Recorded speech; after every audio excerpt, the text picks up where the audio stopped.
So we'll go ahead and get started. But before we do start, let's just kind of introduce ourselves and our relationship to one another. So, Mom, if you want to go first, I'm you can. Tracy Lee, otherwise known as Mom. Today's actually my 50th birthday, and we are recording from Brea, California. My name is Diamond Lee. I'm her daughter, and I am 24 years old. I'll be 25 this year. We're just going to be diving into discussion, and I just wanted to kind of pick your brain and hear about your experiences in healthcare. You are a nurse, you're an LVN, and you've been a nurse majority of my life. You work in healthcare, but you're also a Black woman. There are some very real issues when it comes to diversity in the healthcare system, microaggressions, but also the Black mortality rate of women during their pregnancy or during their delivery, and maybe their pain as a Black woman or discomfort as a Black woman not being taken as seriously as our other counterparts. If you can just kind of talk to me about that experience for you working as a provider, as a Black woman in healthcare, but also being a Black woman as a patient, going to doctor's visits and all of those sorts of things, and what that has looked like for you. I've worked in a lot of different areas, Los Alamitos, Compton, Fullerton, other areas of Orange County, Whittier, Pasadena, and Arcadia. So I had the opportunity to work with a lot of different cultures and ethnicities.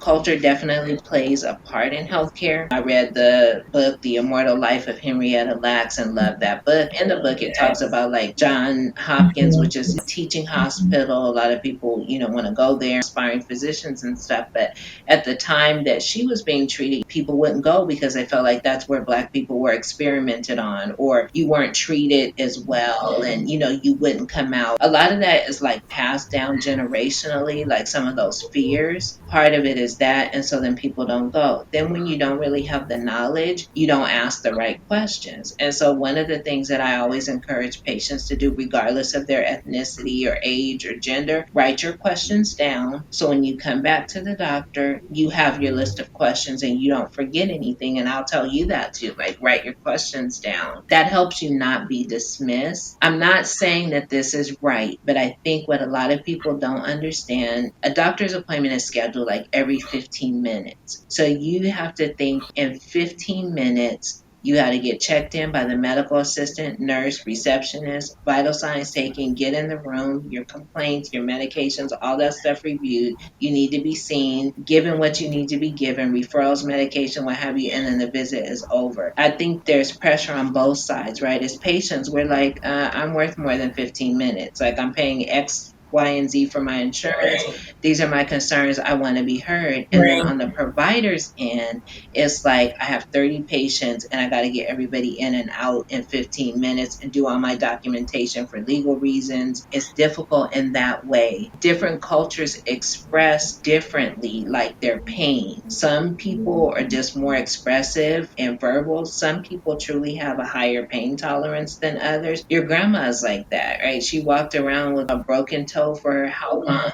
But then there's some cultural things, gaslighting and putting people off. But I think it's known that sometimes as African American women will go in and express something and it has been dismissed or providers have been dismissive. I think that's also going to depend on the area that you're in. Navigating the healthcare system is not easy. And when you get older adults, elder people, sometimes just the instruction is not clear. They will lose appointments. They won't pick up medication. And particularly if you're talking about African American elders and women, they don't have the knowledge. They may not understand all of the medical lingo and the importance of, okay, if I say you have type 2 diabetes and I need you to follow this diet and take this pill, they don't understand not doing that is going to get them into a situation of insult. That's what happened with your grandma. She was just kind of like, I'm eating this, and maybe that's what she could afford. And then it went to a serious health crisis. I definitely think there's racial disparity in healthcare is something we need to work on. But again, part of it is education and access.